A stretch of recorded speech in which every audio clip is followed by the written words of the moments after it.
And we're gonna keep the show going with our next act here. Please welcome Andrew G to the stage. We got some more stand-up. Wow, this place is fucking cool, isn't it?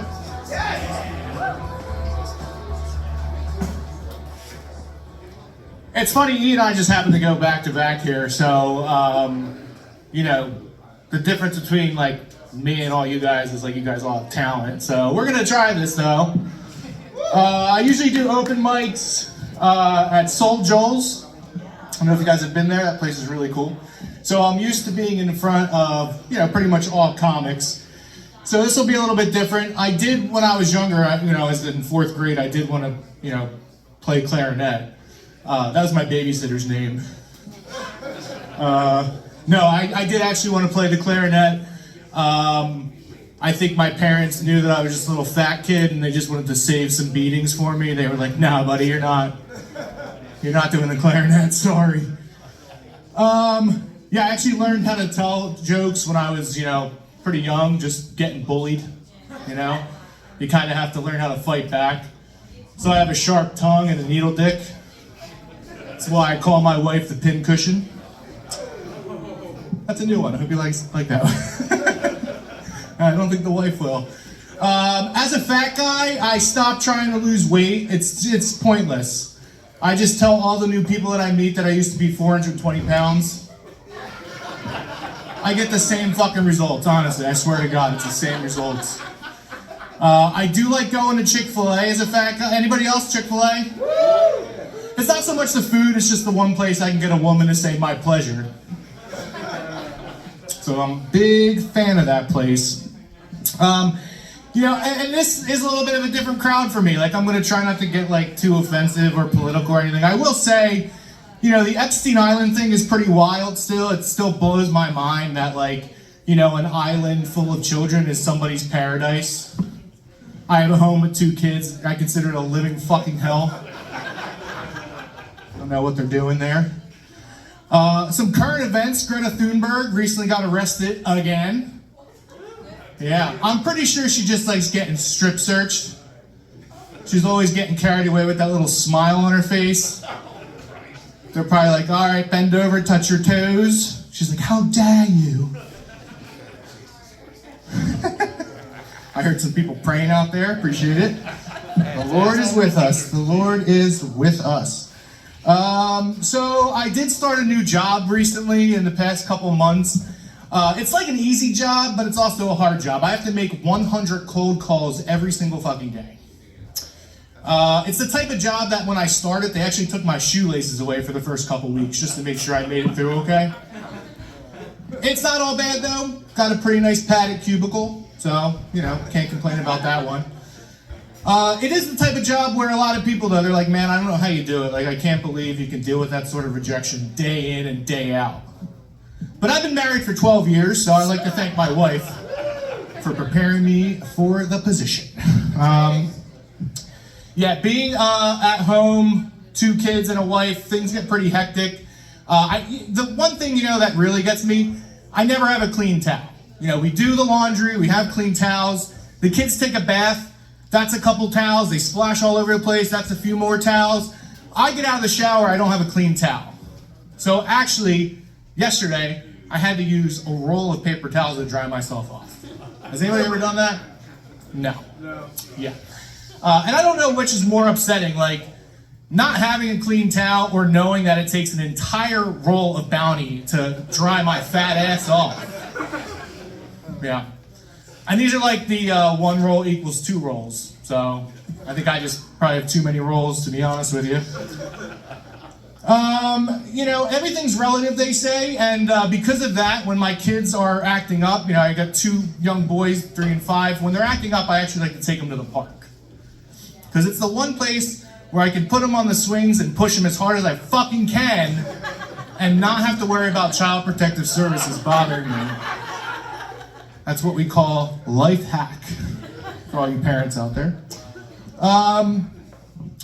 So I'm 36 years old, and I mean, I'm tall, I'm fat, let's face it, this is midlife for me, people, you know what I mean? And I do feel like I'm going through that midlife crisis phase in my life now. So to feel young again, I started treating my two sons like they were my homies back in college. Like the other night we were doing shots of chocolate syrup together. They loved it. They loved it.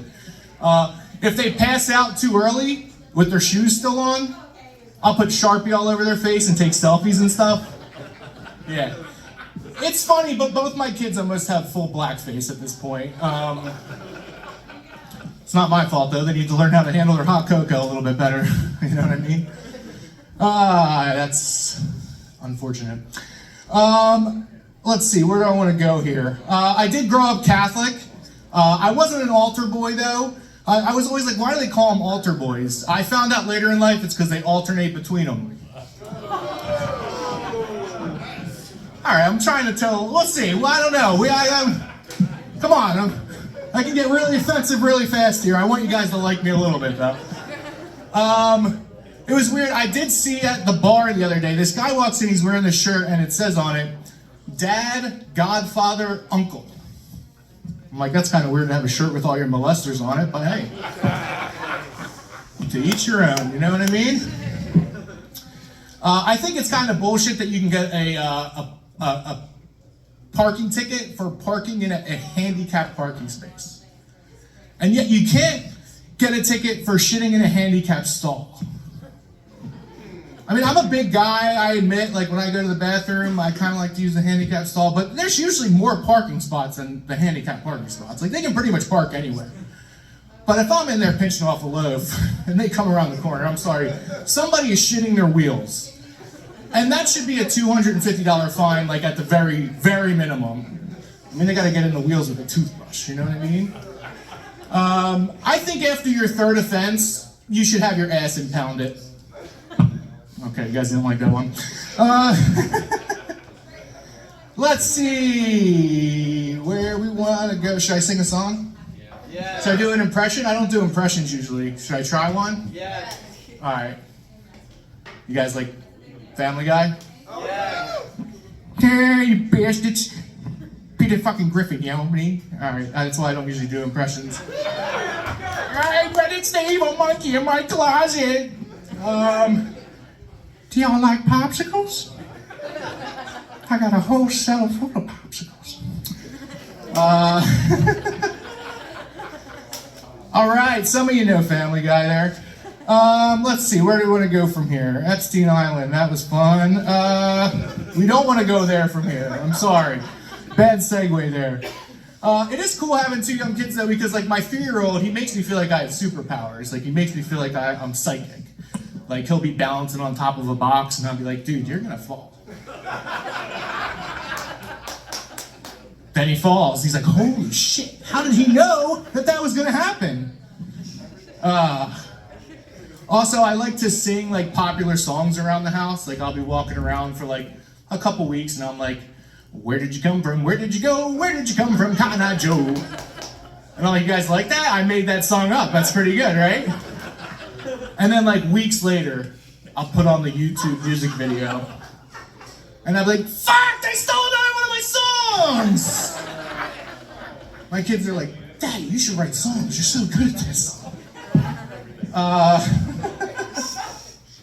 All right. Anybody else therapy? Therapy, I know I need it. This is definitely part of therapy for me. All of the above. But the thing is I don't go for like, you know, what I should be going for. I actually go because like I'm deathly afraid of heights.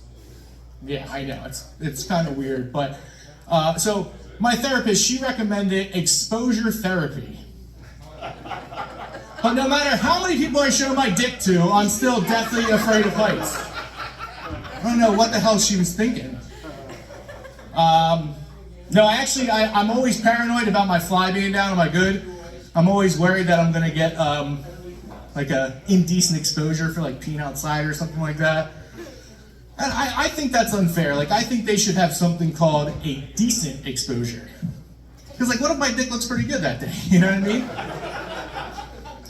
It would make knocking on doors a lot easier. You know, it's like, hey, how you doing there, miss? My name's Andrew. I'm new to the neighborhood. I do have to let you know that I'm a sexual offender. Don't worry, it was a decent exposure. It's a single mom. She's like, come on in, we'll talk about it. I'll make you some coffee. All right, where do we want to go from here? You guys liking this? Is this fun? Yeah. I mean, honestly, you guys are, all the musicians here are unbelievable, and I just am doing nothing with my life. This is it. I'm sorry. Let's see here. I think I did most of the fun stuff here. Honestly, you guys are awesome. Thank you so much for like being here and doing this. Kaden, Emily, you guys rock. Let's see. All right, well, you know what? We'll end on one little political joke here. So it's not that bad, honestly, people. We live close to the Limerick airport, you know, and I'm seeing like helicopters and airplanes and stuff, like they're out all the time. The other day, I swear, I saw Joe Biden's chopper. It flew like right over my house. The way I knew it was Joe Biden's chopper is because of its flight pattern. It was doing this.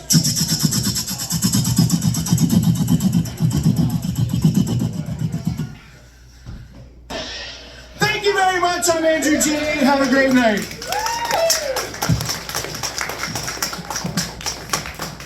You can check me out, Andrew G Comedy, on Instagram and YouTube as well. So we got a podcast that I do with another comedian, the Jeremy and Andrew Show. Thanks, everybody.